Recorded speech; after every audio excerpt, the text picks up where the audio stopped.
Schedule a Zoom with me at GCExperts.com/Zoom. Campus Industries, how you doing? Good morning, Thomas. I'm doing fantastic. How can I assist you? Good morning. So you have a bid software that you developed in-house for federal work? I do. Okay. And how much does that cost? It's $600 a month, but it's really three things. It's the membership program. So you got to understand, I invested $250,000 developing that thing. I don't know if you took a look at it where you click the sync and it just... Well, I'm assuming that it makes it easy for the contractor to be able to hunt and find jobs and bid on them. Yeah, in fact, it brings it down to less than 5 minutes a day. Yeah. To find work. But anyway, it's aggravating. It's aggravating trying to use that sam. sam.gov is terrible. That's the reason we developed this thing. Well, that's what I figured after your text. But the federal sector has been difficult because I'm not in the office and my son doesn't really understand the whole sam.gov, and he'll look on it once in a while, but it pretty much it's not upfront with him. Oh, Dad, there's a $2 million roof job in Palm Beach. You know what I mean? I'm not hearing anything about federal, especially in our area like Massachusetts, Boston, Cape Cod, Rhode Island. I want federal stuff this year. I don't know if some of these federal jobs, if you need to have the vertical certification in Massachusetts or not. Thomas, do you have 5 minutes for this phone call?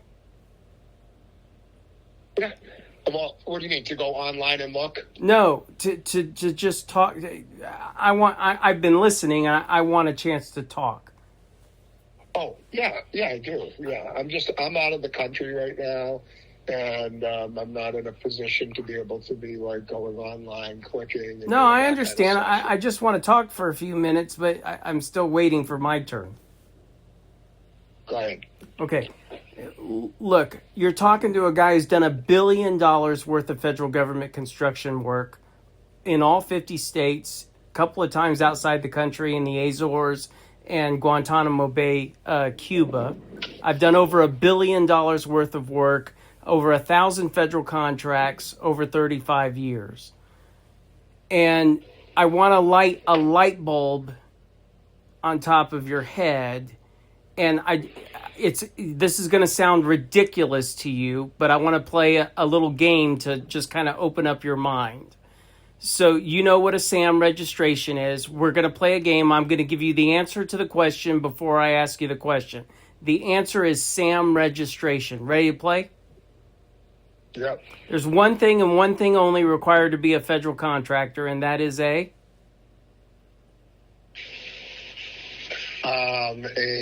cage number. That's right, a SAM registration. So if you sell cake mix to the Navy so they can make cakes on ships, what do you need? The ingredients for the cake. No, come on, a SAM registration. If you sell bullets or aircraft parts or even construction goods and services, what do you need? You need to be registered and approved as a seller of... Not approved, you just need a registration. That's it. Wow. Okay? In order to be awarded a federal contract, all you need is a SAM registration. That's it. Period. Now we're going to play a game. Now we're going to play the other part of the game, which is 3 scenarios, which is going to drive this home for you. Scenario number 1. The transformer shall be replaced by a licensed electrician in the state of Massachusetts. Now, that has nothing to do with the company that got the job. All they needed was a SAM registration. But you have to coordinate and get a guy that's a licensed electrician to replace the transformer in the state of Massachusetts on a federal job. Scenario... Honestly, I don't care what I do as long as I make money off it. No, I understand, Thomas. Scenario number 2. I'm a GC. Scenario number 2. The transformer shall be replaced by a licensed electrician. Well, now, any licensed electrician from any state can go into Massachusetts and replace the transformer. Understand this is federal eminent domain property. There is no such thing as a state inspector going on to a federal job. Scenario number 3, the transformer shall be replaced. That literally means that you, me, and your kid can go out and replace the transformer on a Saturday. And it gets written all three ways all the time. You just have to read the requirements and comply with them. But that's how I can tell you I've done $1 billion worth of work with the federal government. I've never had a license of any kind. Nothing. Zero. Other than a driver's license. Okay? So the idea that, you'd have to have some sort of license, that's absolutely false. Okay.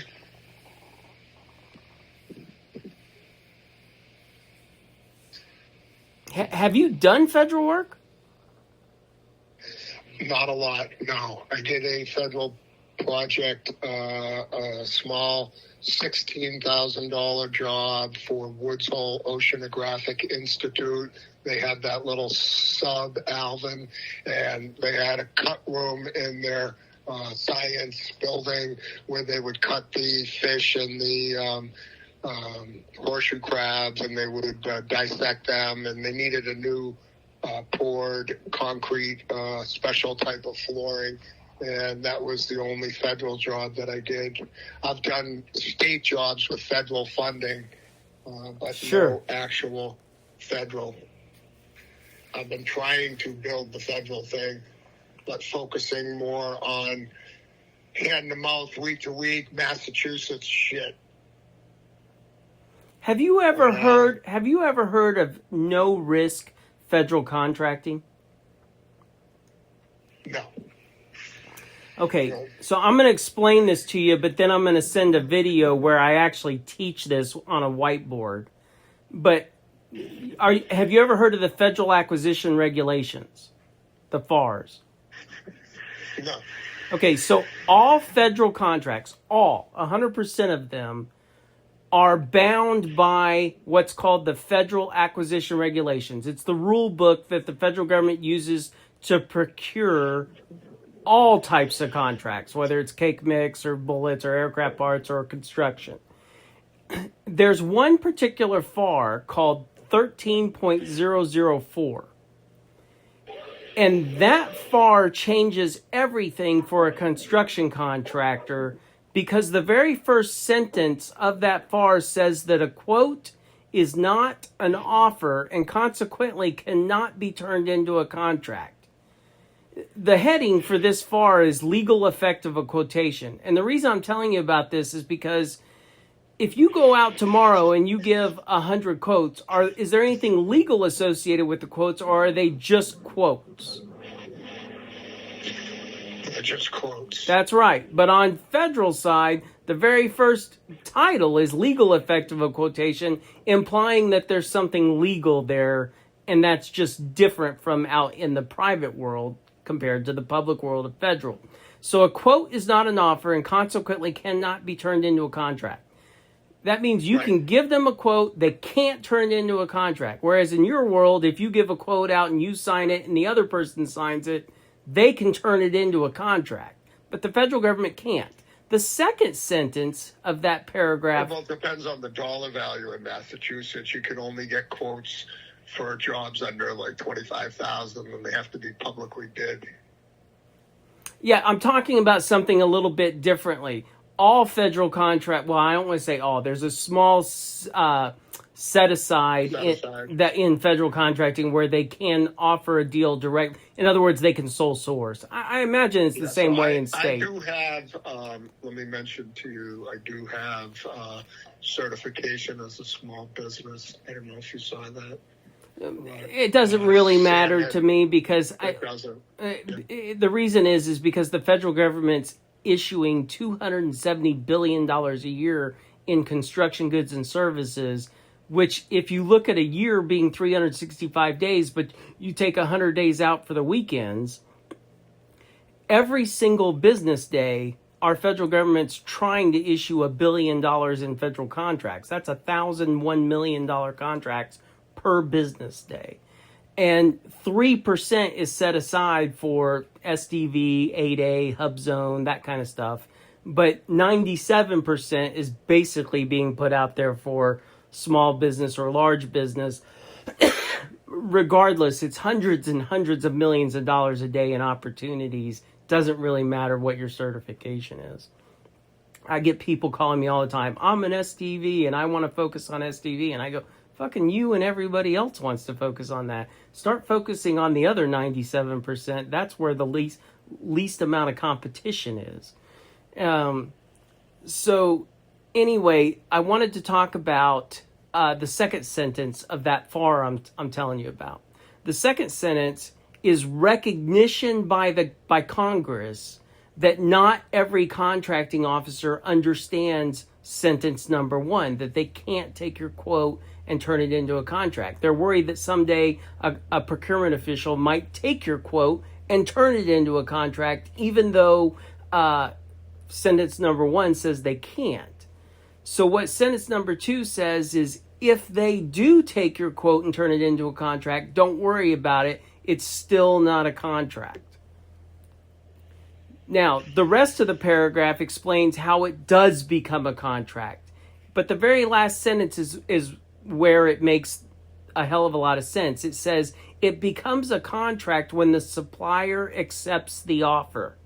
Now, that's really strange language, but what it literally means is, I like to talk in quantities of small quantities, because everything you learn at small dollars applies to big dollars. So I want you to imagine that the National Park Service puts out a solicitation. They want to build a 200 square foot tiny house to put some park rangers up over the winter. And they put that solicitation out. Then you or I, we come along as a federal contractor and we bid it. And let's just say we bid it for $100,000. So we turn that quote into the government. They cannot take that quote and turn it into a contract. They have to offer it back to us, which sounds weird, but what they have to do is they have to say, hey, Thomas, we got your quote for $100,000. Would you please do this job for $100,000? At that point, you have 4 options. Number 1, you can accept it. Hell yeah, we'll take the job. Number 2, you can withdraw. I'm sorry, we're too busy right now. Move on to the next guy. Number 3, we can negotiate. Yeah, I know I turned that in for $100,000. I want to change my bid to $130,000. And number 4, we can stall for more time, which is what I always do when they contact me about a potential award. I say, I'm sorry, I wasn't expecting your call. Can I call you back in 24 to 48 hours? And then boop, get them off the phone. Now what I'm doing is I'm calling a local contractor that does that type of work. And the conversation sounds like this. Hey, Thomas, my name's Sean. I'm a national federal contractor. I do everything from wind tunnels, water treatment plants to kitchen renovations. I'm calling you about this 200 square foot tiny house the National Park Service wants to build. When I went on Google Maps, it looks like your office is about half an hour from where this job is. And what I'd like to do is send you over the plans and specifications. When you get them, you don't even have to look at them. Just pick up the phone and call me. I'm already familiar with the job. I'll walk you through it step by step. So I get him over the plans and specs. He calls me back and I say, hey, Thomas, based on your experience building jobs like this and everything we just talked about, the plans and specs, I'm not asking you to bid every 2x4, every shingle, every electrical outlet. I just want a number off the cuff that if I called you up 90 days from today and said, hey, man, we got the job, that we'd be close enough to negotiate something that makes sense for both of us. What would that number be? And so, Thomas, under this hypothetical situation, give me a price to build a 200 square foot. $60,000. Okay, so I turned it in for 100. He's telling me 60. I say, okay, I'm probably going to call you back in a couple hours to negotiate a purchase order with you. Let me get some things set up on my side. Anyway, I get off the phone with him. I call the contracting officer and I accept. Give me another scenario. Give me another price. Oh, 110. Okay, holy shit, I turned this in for 100. He's telling me 110. I might call the contracting officer back and negotiate to say 140 or something like that. Give me another scenario. Another price. $90,000. 90 grand. 80 grand. I'm probably going to negotiate 80 grand. That might be on the cusp where I say, hey, Thomas, listen, for $80,000, that's a little bit above my budget. But suppose I did give you a contract for $80,000. I'm not going to have to worry about anything, right? You're going to go out there, take 3 pictures in the morning, 3 pictures in the evening. I'm not going to have any problems on this job. Is that what our agreement is, Thomas? So what I'm essentially trying to do is make sure I'm locked in for that $20,000 profit. Okay, but if you give me another price like 200 or 150, okay, I would definitely back out. That's right. I withdraw, because if one of my options is to withdraw every single bid I ever turn in, what's my risk for turning in a bid? Well, it's not a bid; it's a quote. A quote. What? That's semantics. But what's my risk? Your risk? Nothing. That's right. Nothing. Most contractors, even in the federal government space, don't know that. Right, because there's no bid bond. You're right. These would be RFQs that don't require a bid bond. Correct. Right. Up to 500,000, I think.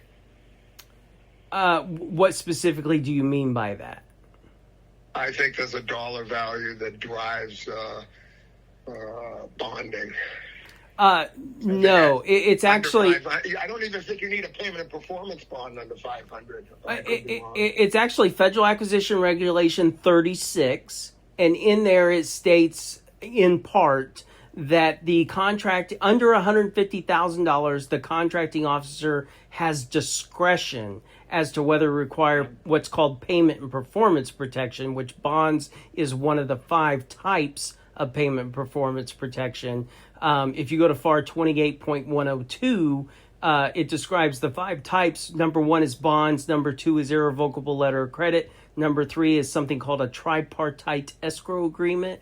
Number 4 is cash or certified check. You can give them that, and then at the end of the job, they'll give it back. Yeah, that used to be a luxury that we could afford in Massachusetts, and they took our rights to do that away. We have to use a bonding company to write the bond. We can't put cash up. Okay, well, I'm just... I don't like working in Massachusetts, trying to expand to federal.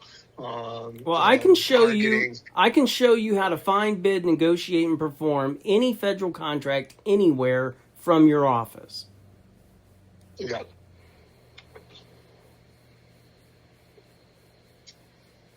And what is the extent of what you offer after you show us that? Access to the website that you created that shows the jobs and has the information to submit quotes. Are you, I know you said you're out of the country, but can you watch a YouTube video on your phone? Yeah. Okay, I'm going to send you over a video. I require everybody, even guys that have been doing federal contracts for 20 years, I require them to watch this video if they are even considering working with me. Because the guy I'm talking to in the video, he peppered me with questions. Like, this guy was more prepared than anybody had ever been to just hit me with questions. And one thing you'll notice in the video is there are no cuts. There are no edits. I answered every single question he asked me live. And after I got off that video, I was thinking, Jesus Christ, nobody would ever think to ask as many questions as this guy did. And so from now on, people have to watch this video if they want to work with me. Okay. So let me send that over to you, and then after you watch that video, you'll know whether or not I'm the right guy to be talking to, and then just call me back. I was just trying to get clear on you and your company, like the purpose of me paying $600 a month is to get access to a website that you created that it's 3 things. That's called the membership program, and it's 3 things. Number 1, it's bid tracker access. I invested $250,000 developing that software. It cost me $25,000 a month just to operate it because It's not a web crawler. It's not like that dog program, that guy. But does it contain all the bidding documents so that it's one-stop shopping? Absolutely 100%. The second part of the membership program is access to me 24/7. You cannot have a problem on a federal contract that I haven't already had and come up with a brilliant solution to.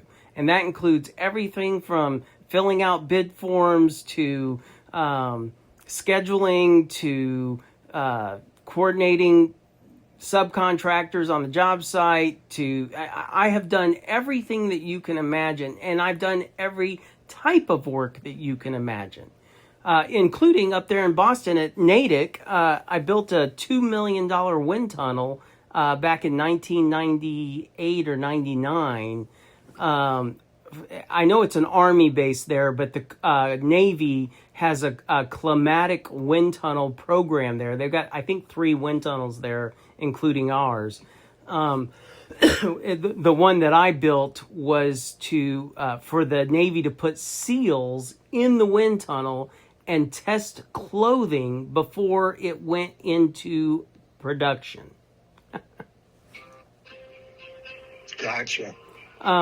But anyway, and then the third part of the membership program is all the tools, templates, and technology I developed, such as technical proposals, CQC plans, subcontract agreements, purchase orders, environmental protection plans, all the paperwork, daily report, everything that you would need. It's basically a business in a box type thing. You can pluck it out and upload it as a submittal. You got it. Okay. But anyway, Do you see anything in the New England area coming up for bid in the next couple of weeks? It depends on, are you trying to put guys to work or are you trying to make a lot of money? Because let me ask you this. If you had to go install a 3-ton air conditioner, how much would you expect to pay? No wrong answer. I have no idea. There is no wrong answer. Just guess. Okay, $675,000. For a 3-ton air conditioner? We're talking about a residential air conditioner. Oh, okay. On a residential building? Yeah, residential air conditioner, residential building. How much would you expect to pay? $170,000. How much is the home that you live in? Well, you said it was 3 ton, right? Okay. That's a lot of weight. No. I'm sorry. In air conditioning, a ton of cooling means 12,000 BTUs. A window unit. You're talking about one of those big, heavy. No. A window unit that you might stick in a small job office trailer that you buy at Home Depot for $100 is 1 ton of cooling. Okay. So you're talking about a residential AC unit.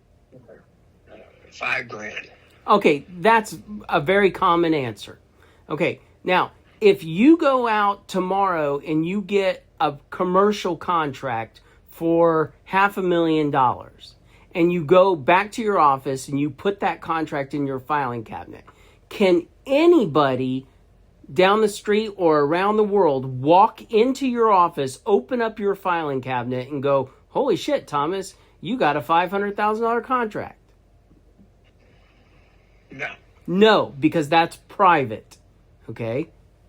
But every contract I ever got in my career, that's public, right? You can Google it or Freedom of Information Act. It's public information. Would you agree? Yeah. The guys that I've taught this to, when they get a federal contract, is that public or private? Public. So do you think I would ever lie about any contract I ever got or any contract they ever got? No. Okay. Now, the last 3-ton air conditioner I sold to the federal government that you would expect to pay $5 to $7 or $8,000, I sold it to them for $107,000. Now, my first question is, do you believe me? Of course. Okay. Now, that job was in Alaska at the Jeff Soapy Museum. And I can send you over the award if you want me to, so you can see where it says 3-ton air conditioner, Jeff Soapy Museum, $107,000. Okay? Do you think I live in Austin, Texas? Do you think I went to Alaska to install a 3-ton AC unit? No. No, I just called a local HVAC contractor, had the same conversation I described to you earlier. Hey, my name's Sean. I'm a national federal contractor. I do everything from wind tunnels, water treatment plants to kitchen renovations. I'm calling you today about this 3-ton AC unit split system that needs to be installed at the Jeff Soapy Museum. Okay. Now, I didn't care if he charged me 7, 15, or even 30 grand, but we negotiated a deal for 15,000. There was some duct work, a limited amount of duct work that had to be done. But listen, why would I care where the job is if I'm not physically going out there and doing the work? Well, how can you manage control of it and not have a problem on site because you're not going to be there? Sure. The conversation goes like this. Let's just say that HVAC guy, his name was Thomas. Hey, Thomas, are you gonna go out there physically and install the unit, or are you gonna have a foreman on the job site? Oh, both. We're going to all go out there together. Great. Okay. Listen, do you have a problem if I give the foreman an extra $500 and in the morning he takes 3 pictures, in the evening he takes 3 pictures and fills out a daily report at the end of the day, and if anybody comes out there and says, "Hey, who represents GCExperts?" that your foreman raises his hand and says, "I do." Do you have any problem with that, Thomas? No. Okay. So that's how I handle it. Gotcha. Yeah, because what I'm dealing with is it's discouraging. These architects and engineers and designers are involved, and some of them have to be construction managers when they're over a certain, like $1.5 million or something like that in Massachusetts, and they're justifying their jobs by micromanaging everything and trying to avoid paying change orders, trying to get everything documented in the state's favor, and it's like constant work trying to keep these wood ticks off you. And they try to write reports and meetings and everything, have weekly meetings on Zoom, and it's exhausting. I have never done a city, state, or county job, but you're not the first person that's called me up and said working for the state of blah, blah, blah sucks. Brutal. And I'm talking even simple stuff like rubber roofing. You know, we're competitive in rubber roofing, and I got crews that I can dispatch.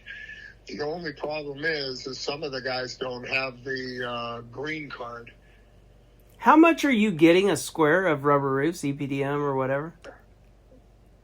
Well, my guys charge me around $650 a square, and then I try to double that. That's good. The last cedar shake roof that I did, I got $5,400 a square. Right. That's a good number. Yeah. My game is a lot more fun to play. Yeah, definitely. Mine's not fun, and it's stressing me out. And I got guys that don't mind getting on a plane and traveling, but it sounds like that could be trouble if they don't have proper certification for visa.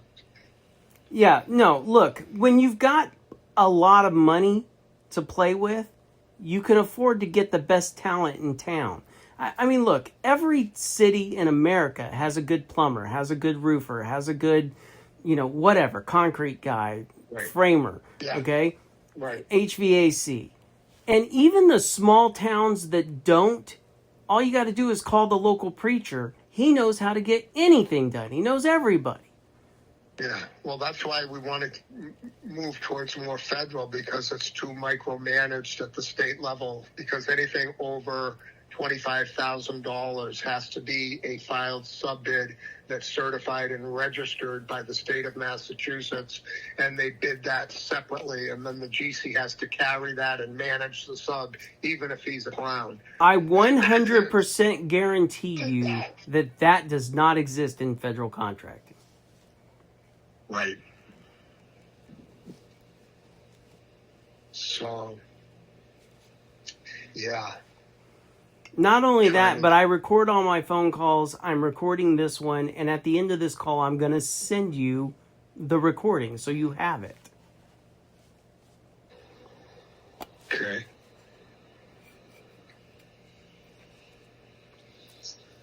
All right. How soon do you think I'd be able to start picking up work? How soon do you want to start? I mean, I can probably, once you get into Bid Tracker and get my system, and look, I want you to include your son because there's some technical things. Well, yeah. How old are you, by the way? I'm 53. Okay, so you're still a young pup. I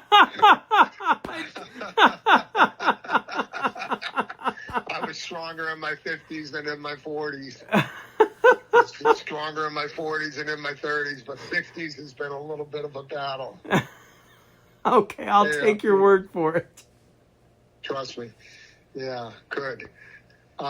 So where I was going with that is I'm trying to help my son to be able to navigate the construction and the bidding and everything that goes along with it. He's been doing a great job. He's been doing it now for 4 years. I used to have him help me fill out bids when he was like 10, 11 years old. So he's very familiar with the paperwork, the computer work, and he's been pretty much running the whole office. I figure out the pricing, and he figures out all the paperwork, the uploading, and the submitting. What's his name? He handles Chase. Chase? Listen, when I text you over this video, send it over to him and tell him that this is the most important thing that you can do today is sit down and watch this video. Tell him to drop everything and watch that video. Because the way that we're geared up is kind of exactly the model that you recommend, is that we rely on others to be our workforce. We don't have employees and unemployment insurance and all of that stuff. We sub out. They're really like our work crew because we use them all the time, but they are their own independent. That's right. That way you don't have workers' comp and all that kind of, that's going to fit exactly into this. And I don't have to tell them where to go because all they want to do is work as long as they can. Yep. So it works out well. The only problem is the roofing crew doesn't have their, the son has it, but the father, who's been in the country and paying taxes and has his own company, doesn't, him and his wife don't have the citizenship. So I just don't want to get into any trouble with using those kind of guys on federal stuff. No, you won't need to. Yeah. I mean, I'd like to help them. I'd like to see them get work, but I have to separate myself from the fact that they don't have their valid certifications or updated documents. I don't want to help anybody. Look, it's all kinds of personalities in this world, but I'm just the guy that wants to get in there, get the contract done, move on to the next one, and just make as many. I mean, look, we were doing $20 to $40 million a year in federal contracts with 6 people. Okay, we had a girl named Mel who did the bidding or the bid paperwork, and then my dad and I were doing all the estimating, and then I was doing all the project management. I had Jan who was doing contract administration. Lori was doing our bookkeeping. In Austin. Yeah, yep. Exhausting. Yeah. No, I'm saying it's exhausting. Oh, exhausting? Doing all that. Yeah. Well, that's the point, right? No, it was actually the greatest thing. I thought it was the greatest time of my life. The only reason you and I are having this conversation is in 2005, my brother was in a boating accident and had a golf ball sized portion of his brain removed. If you just go on YouTube and look for Ryan Reitmeyer, my brother, you'll see all kinds of ABC News reports and specialists from all over the world. I'm so sorry. Well, I appreciate that. And then we dropped everything that we were doing. And, over our career, we had, that $1 billion of work, we'd made something over somewhere between $300 and $350 million in profits. And so we just stopped everything, retired, and focused on his recovery. Brought in experts from Russia, Australia, every expert in the United States that you could imagine. Of course, this is all on YouTube. We were investing $200,000 a month in his recovery for 5 years. Wow. Oh my God. And like I said, this is all video. You can watch all of it to your heart's content. There's probably 100 hours of video on YouTube about what we did, how we did it. Because at one point, the Army was looking at us because they were concerned about traumatic brain injuries from the troops, and we were on the cutting edge of all the experts in the world that we could bring in to solve my brother's problems one at a time. But like I said, part of that is in this video I'm going to send you, and you can take a look at that. Yeah. I thought you were getting out of that because you had to have an infrastructure. You had to have people putting stuff together.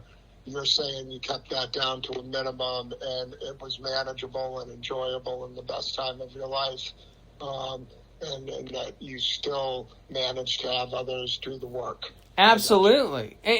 But sometimes we went out there and did it ourselves. I'll give you a perfect example. About 6 or 7 years ago, right before the pandemic, one of my clients called me up and said, "Hey, I got a job inside NORAD." And I said, "I'll do it." He goes, "What?" I said, "I'll do it." He says, "Why the fuck would you want to do that?" And I said, "Because you can only get inside NORAD if you're supposed to be inside NORAD." So my dad and I hopped on an airplane, flew to Colorado Springs, went inside NORAD and replaced a pillow block bearing on a 6-inch shaft for a cooling tower. It took us 2 days, but now I can tell you I've been inside NORAD. What is that? Do you remember in the 80s, like 1981, 82, there was a movie with Matt something. I can't remember his name, but it was called War Games. Want to play a game? I don't. You don't remember that movie? I don't. Well, NORAD stands for something, but it's where it's a Air Force base inside a mountain. They carved the inside of a mountain out and put 11 buildings on springs inside the mountain. If you Google NORAD, it's public information now. It used to be super secret, but it's where they track all the nuclear weapons around the world, so that and by the way, those 11 buildings can withstand multiple nuclear attacks on the mountain itself, and they can sustain all the people inside the mountain for years. Yeah, it's a pretty incredible place. But I'll tell you another funny story. So the smallest job I ever did was $7,000. The largest job I ever did was $8 million. But that $7,000 one is quite funny. One day my dad walks into my office and he says, "Hey, I got us a new contract." I said, "Great, I'll take care of it." So I open it up and it says $7,000. And I looked up and I went, "Why the fuck are we looking at a $7,000 job?" He said, No. Did you see where it's at? So I look where it's at. It's in San Francisco. I said, "You bid a job for $7,000 in San Francisco? What the hell is wrong with you?" He said, No. Look what the job is. Replace humidifier in rare book vault. And I go, "What?" And he says, "Yeah, don't you want to see what's in there?" So we ended up spending $40,000, took our whole team out to San Francisco, had my uncle replace the humidifier. He lived up in the area. And then we all went on vacation all around San Francisco. And we also went, all of us, inside the rare book vault. We took the wives and husbands and everything. And inside that rare book vault, there were a couple of neat things. One was the Lloyd's of London Registry, which is the every time a ship goes to sea, and we're talking about going back a couple hundred years, every time a ship goes to sea, they have to register in the Lloyd's of London Registry. Well, so I immediately pulled out the 1917 Lloyd's of London Registry and looked up the Titanic. And it was handwritten in there, foundered at sea. I don't know anybody else who's ever seen something like that in real life with their own two eyes. Right. What does foundered mean? I had to look it up. It means sank. Lost at sea? Yeah. Uh-huh.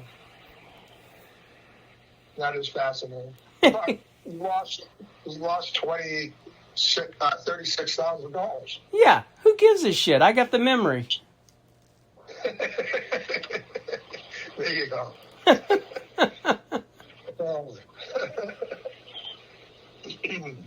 Alrighty, well, you sent me that video, and it was a pleasure chatting with you. I look forward to moving on with you to the next level. Yeah, and by the way, I said it was a humidifier. It was a dehumidifier. No, I heard you. You said dehumidifier. Oh, okay. Yeah. So, yeah, and I appreciate your tenacity of texting me for the last 6 months and not giving up. Oh, that's my marketing team. I wish I could take credit for that. They spam the hell out of everybody. You know, anybody that's that determined to try to get in touch with me, I figured sooner or later I'm going to have to give in. Well, I hope I didn't waste your time. No, I look forward to trying to figure out how to make some serious money with your site. Okay, Thomas, I'll send it over, and then just make sure your kid, it's Chase, right? Yeah. Yeah, just make sure he watches that video today. You hold our hand for the first job and help us bid it. I all our paperwork is I good. wouldn't have it any other way. Yeah, cool. All right, Sean. Thank you. Happy New Year. Yep, Happy New Year. Nice talking with you. You Bye-bye. bet. Bye-bye.